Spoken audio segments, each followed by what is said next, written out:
पढ़ाई के साथ साथ कमाना भी ज़रूरी होता है। अगर ये हो सकता हो कि आप कॉलेज में पढ़ते हो और उसके साथ साथ बिना पढ़ाई को डिस्टर्ब किए कुछ कमा लें तो ये आपके लिए बेहतर होगा। और अगर आप किसी फाइनेंशियल वीक बैकग्राउंड से आते हैं तो फिर ये तो आपके लिए बहुत ज़रूरी है कि आप पढ़ाई के साथ साथ कुछ ज़रूर कमाएं। आज मैं आपको कुछ ऐसे टिप्स बताने की कोशिश करूंगा जो कॉलेज में पढ़ाई के साथ साथ आप कर सकते हैं और आपको फाइनेंशियली इसमें काफ़ी मदद मिलेगी, आप फाइनेंशियली स्ट्रांग बन सकते हैं। अगर आप बायोलॉजी बैकग्राउंड के हैं तो भी, मैथ बैकग्राउंड के हैं तो भी और कॉमर्स बैकग्राउंड के हैं तो भी, आप कोई भी बैकग्राउंड से आते हो, आप अगर कॉलेज में हैं तो आपको अर्निंग ज़रूर करनी चाहिए। लेकिन आपको इसके लिए डेडिकेशन और बहुत कंसिस्टेंसी की ज़रूरत पड़ेगी। अगर आप बहुत डेडिकेशन से काम करेंगे, कंसिस्टेंसी से काम करेंगे तभी ये हो सकता है। अगर डेडिकेशन हो, कंसिस्टेंसी हो तो अर्निंग कोई मुश्किल काम नहीं है।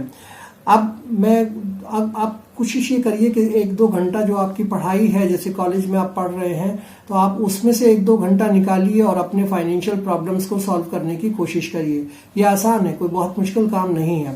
देखिए, कुछ टिप्स हो सकती हैं जो इसमें बहुत आपको सहयोग कर सकती हैं। जैसे कि पहला टिप ये हो सकता है कि ऑनलाइन ट्यूटरिंग आप शुरू करिए। अगर आप पढ़ाना शुरू करते हैं ऑनलाइन तो ये आपके लिए एक अच्छा ऑप्शन हो सकता है। अगर आपका सब्जेक्ट जैसे चाहे मैथ हो, चाहे बायोलॉजी हो या कॉमर्स है, आप उसमें बहुत स्ट्रांग हैं, अच्छे हैं, तो आप 9 से 12 तक के बच्चों को, 9th क्लास से लेकर 12 क्लास तक के बच्चों को नीट या फिर जेई का आप पढ़ाना शुरू कर दीजिए। जो बच्चे इस बार नीट में बैठ रहे हैं या फिर जो जेई में बैठ रहे हैं, अगर आपका मैथ और बायोलॉजी स्ट्रांग है तो आप उनको कुछ पढ़ाना शुरू करिए, ऑनलाइन पढ़ाना शुरू करिए, उनको बेनिफिट मिलेगा और फिर आप आसानी से उसमें अर्निंग कर सकते हैं। अब जहाँ तक इसकी बात है कि शुरू कैसे करें, तो इसके लिए आपके पास जूम का प्लेटफॉर्म है, आप व्हाट्सएप को यूज़ कर सकते हैं और इसको यूज़ करके आप 300 रुपये से लेकर 1000 रुपये तक पर आवर कमा सकते हैं। लेकिन शर्त यही होगी कि आपको डेडिकेशन से काम करना पड़ेगा। अगर आप डेडिकेशन से बच्चों को पढ़ाएंगे तो फिर वो एक बच्चा दूसरे बच्चे को रेफर करेगा और आपका अर्निंग बढ़ जाएगा और इस तरह से आप फाइनेंशियली प्रॉब्लम्स को सॉल्व कर सकते हैं। दूसरा मेथड ये हो सकता है कि आप मैथ्स के अगर नोट्स हैं या मेडिकल के जो नोट्स हैं उनकी पीडीएफ को सेल करके भी पैसा कमा सकते हैं।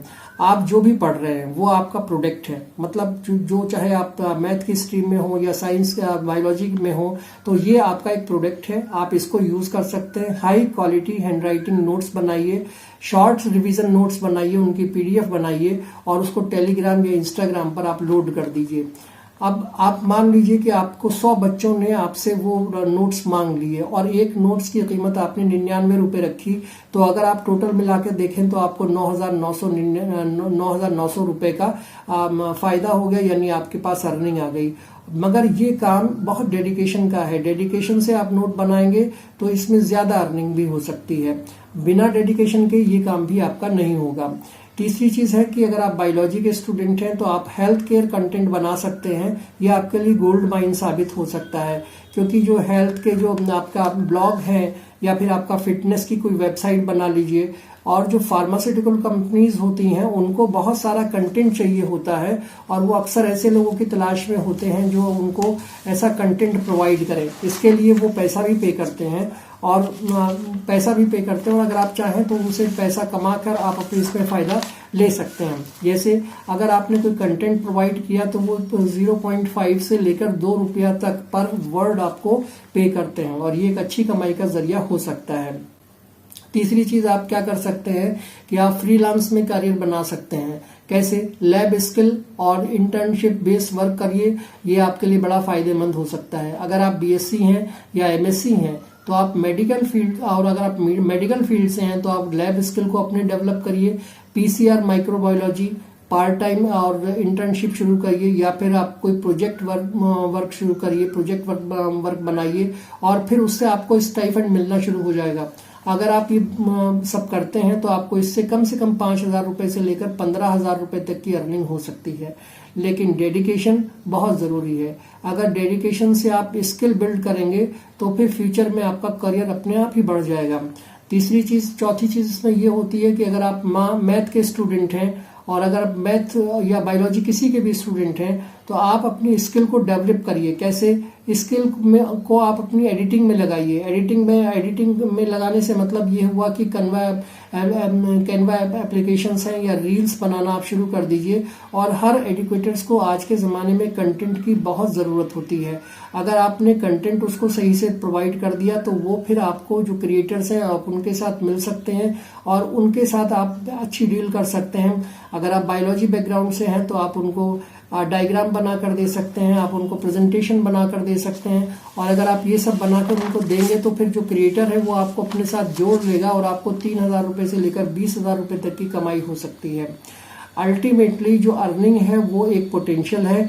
और ये सब हालांकि जो चीज़ें मैंने बताई हैं आपको ये सब सुनने में बहुत आसान लगती हैं, लेकिन जब इसको करना पड़ता है तो बहुत मुश्किल हो जाता है। रिजल्ट इसका तभी आता है जब आप डेडिकेशन से काम करेंगे, कंसिस्टेंसी से काम करेंगे।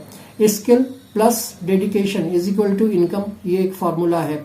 कॉलेज में सिर्फ आप डिग्री के लिए नहीं जाते बल्कि अपनी जो स्किल है, अपना जो डेवलपमेंट, अपना जो डेडिकेशन है, अपना जो नॉलेज है, उन तीनों चीज़ों को अगर आप एक साथ ला सकते हैं तो आपको फाइनेंशियल प्रोटेक्शन मिल सकती है और इससे आप अच्छी अर्निंग कर सकते हैं। और मैंने पहले भी दोहराया कि अगर आप किसी फाइनेंशियल कमज़ोर बैकग्राउंड से आते हैं, आपकी फाइनेंशियल बैकग्राउंड अच्छी नहीं है, तो फिर ये आपके लिए बहुत ज़रूरी हो जाता है कि आप ऐसा कुछ करें जिससे कि आपका पढ़ाई भी चलती रहे और थोड़ी बहुत अर्निंग आपको होती रहे। आपको ये मेरा वीडियो कैसा लगा इस पर अपनी राय ज़रूर दीजिएगा। चैनल को लाइक कीजिए, सब्सक्राइब कीजिएगा और शेयर भी कीजिएगा। Thank you so much.